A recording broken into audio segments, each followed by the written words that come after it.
Hi, it's Heather with Prescriptive Living. This is where our savvy singles come to get tips every single week to fail-proof life and love.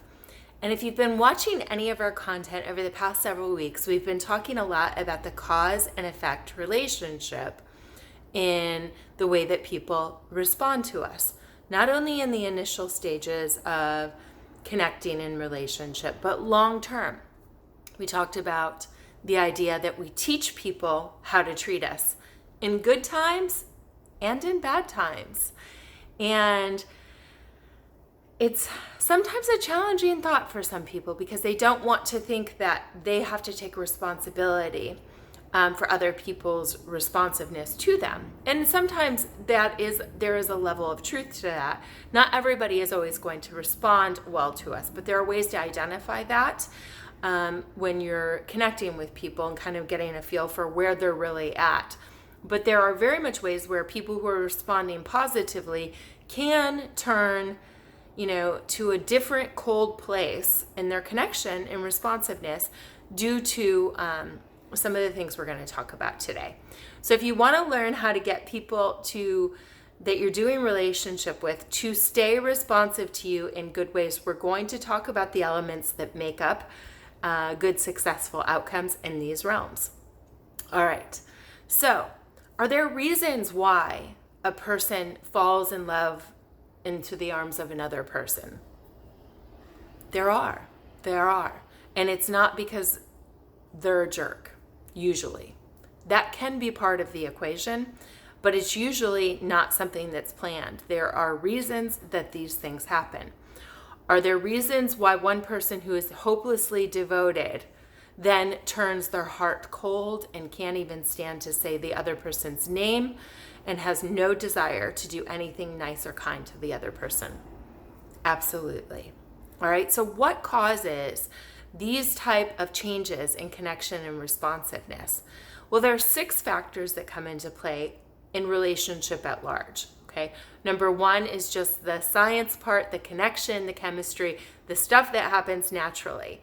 And a lot of times people in relationship want that to be the end all be all. And it isn't.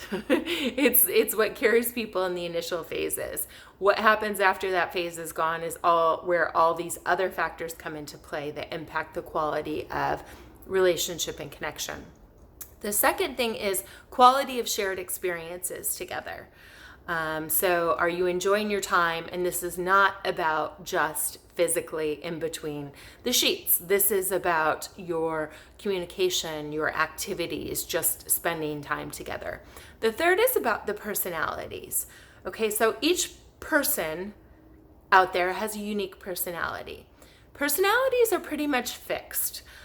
There are people who try to stuff down their personality and try and be what other people want them to be so that they're more receptive and like them. However, that actually causes bad outcomes for everyone because the person who's compromising themselves ends up feeling resentful eventually because they're not being true. And the other person loses interest because they can recognize that they're not authentically seeing the depth of that person. And so this happens a lot in the personality realm. So it's very important that people get to be who they are and not compromise who they are and not impose who they are on other people because those other people are unique as well. So the way that personality shows up, this is important to understand because personality is fixed. The fourth is behavior. Now, behavior is about how people act and how people show up in responsiveness. And this is in good times and in bad times. And the beautiful thing about behavior is behavior can be influenced. It can be altered if a person is willing to alter their behavior. And a lot of times people, their willingness to be influenced really does have to do with how well the other person is meeting their needs, showing up, and responding to them.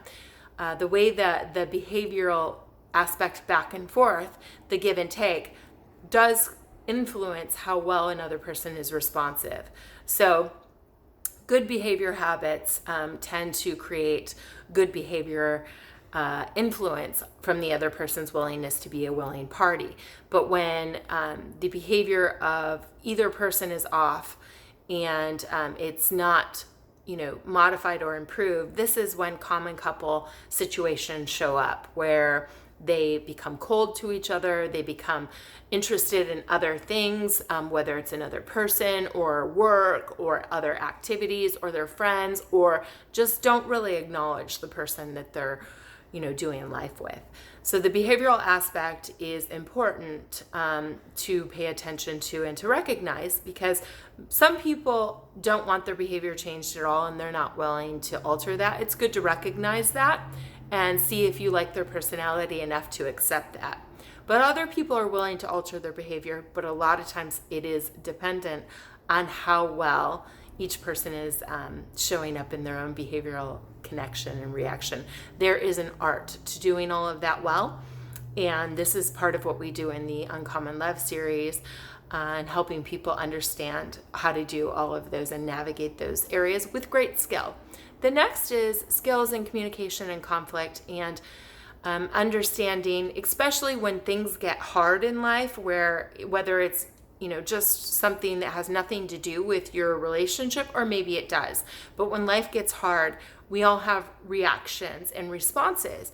And sometimes people aren't aware of what those are and why they're happening and what to do about it. So we help bring a lot of clarity into all of those things in the Uncommon Love series, specifically the Failproof Your Love aspect, so that there is understanding and skills that can come into play to create good, positive outcomes in the good and bad and tough times of life.